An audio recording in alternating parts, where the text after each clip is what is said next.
الحمدللہ وکفا وسلام علی عبادہ الذین اصطفیٰ اما بعد۔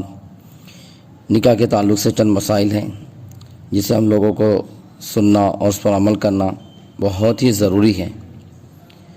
نکاح ہر نوجوان کا عموماً زندگی میں ایک ہی مرتبہ ہوتا ہے۔ نوجوان لڑکوں اور لڑکیوں کا عموماً زندگی میں ایک ہی مرتبہ نکاح ہوتا ہے، اور اسی موقع پر سنت اور شریعت کا ہم کو پاس و لحاظ رکھنا بہت ہی ضروری ہوتا ہے کہ وہ نکاح کے اندر برکتوں کا سبب ہے۔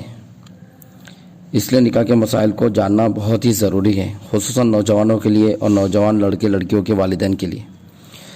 پہلا مسئلہ یہ ہے کہ آج کل نکاح کے موقع پر نکاح کی اجازت لینے کے لیے ایک وکیل اور 2 گواہ لڑکی کے پاس جاتے ہیں، اور بعض مرتبہ ایسا ہوتا ہے کہ یہ وکیل اور دونوں گواہ غیر محرم ہوتے ہیں۔ ان کا لڑکی کو دیکھنا، لڑکی کی آواز کو سننا درست نہیں ہوتا ہے۔ وہ لڑکی کے پاس اجازت لینے کے لیے جاتے ہیں، تو ایسے وکیل اور گواہ جو کہ نامحرم ہیں ان کا جانا بالکل ہی جائز نہیں ہے، درست نہیں ہے۔ بغیر مجبوری کے وہ لڑکی کے پاس ان کا جانا اور لڑکی سے ایجاب و قبول وغیرہ کروانا درست ہی نہیں ہے۔ اس لیے ایسے موقع پر والدین کی ذمہ داری ہے کہ محرم گواہ رکھیں اور محرم ہی وکیل بنا کر لڑکی کے پاس بھیجیں۔ اسی طرح نکاح کے تعلق سے دوسرا مسئلہ یہ ہے کہ بعض علاقوں میں یہ رواج عام ہوتا جا رہا ہے کہ شادی سے ایک دن پہلے لڑکے والے منڈوے کا کھانا کھلاتے ہیں۔ اگر یہ کھانا اتفاقاً یا ضرورتاً دیا جائے، مثلاً باہر سے مہمان آئے ہو اور کھانے میں اسراف، ریا، نام نمود اور پابندی رسم و رواج کو دخل نہ ہو تو یہ کھانا درست ہے۔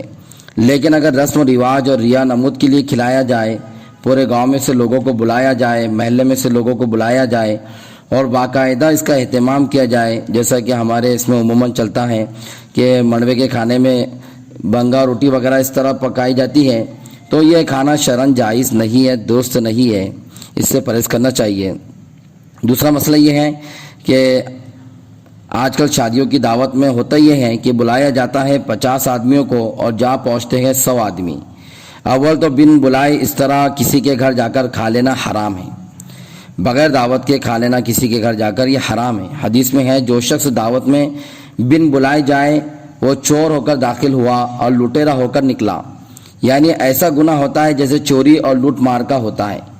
نیز اس میں میزبان جس نے دعوت دی ہے وہ میزبان شخص کی بے آبرو اور بے عزتی بھی ہوتی ہے کہ اس نے صرف 50 لوگوں کا کھانا پکایا تھا، اب 100 آدمی پہنچ گئے جس کی وجہ سے کھانا کم پڑ گیا، جبکہ کسی کو ذلیل اور رسوا کرنا گناہ ہے۔ پھر ان باتوں کی وجہ سے اکثر دونوں رشتہ داریوں میں زدم زدی چلتی ہے، ناچاکی نا اتفاقی پیدا ہوتی ہے جو عمر بھر اس کا اثر دلوں پر رہتا ہے۔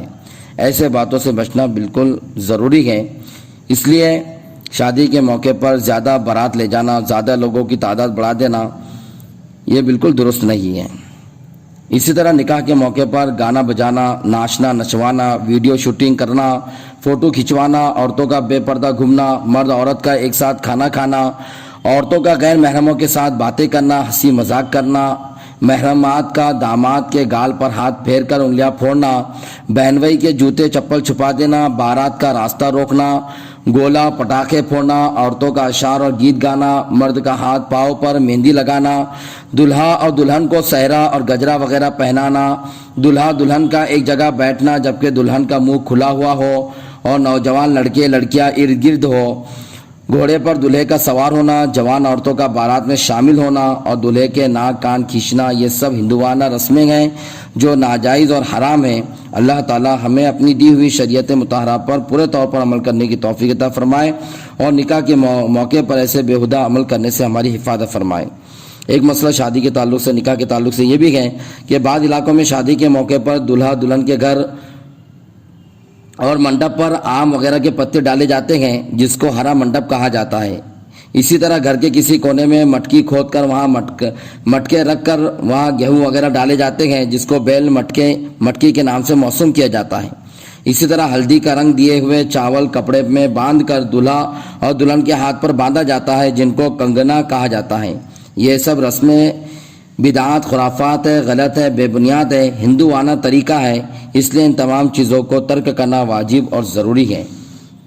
شادی کے موقع پر بارات کی رسم ایسی بری رسم ہے جو بہت سارے خرافات کو شامل ہے اور سنت و شریعت کے بالکل ہی خلاف ہے۔ حضرت اشرف علی تھانوی رحمۃ اللہ علیہ فرماتے ہیں کہ بارات کو بھی شادی کا بہت بڑا رکن سمجھا جاتا ہے۔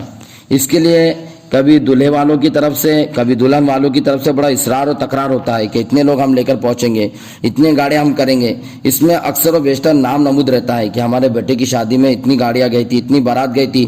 کبھی لڑکی والوں کے لیے نام نمود کا ذریعہ بنتا ہے کہ لڑکی والے کہتے ہیں کہ اتنی بڑی بارات آئی تھی، اتنی بڑی بارات کو ہم نے کھانا کھلایا، مہمانوں کا استقبال کیا۔ تو اس میں اکثر و بیشتر نام نمود ہوتا ہے، اور وہ کوئی بھی عمل جو نام نمود اور ریا دکھلاوے کے لیے کیا جاتا ہے، شریعت میں وہ عمل حرام ہوتا ہے۔ اس لیے نکاح وغیرہ کے موقع پر، شادی کے موقع پر بارات وغیرہ کو زیادہ ترجیح نہ دی جائے۔ اللہ تعالیٰ کہنے سے زیادہ عمل کی توفیق عطا فرمائے۔ سنت و شریعت کا ہم سب کو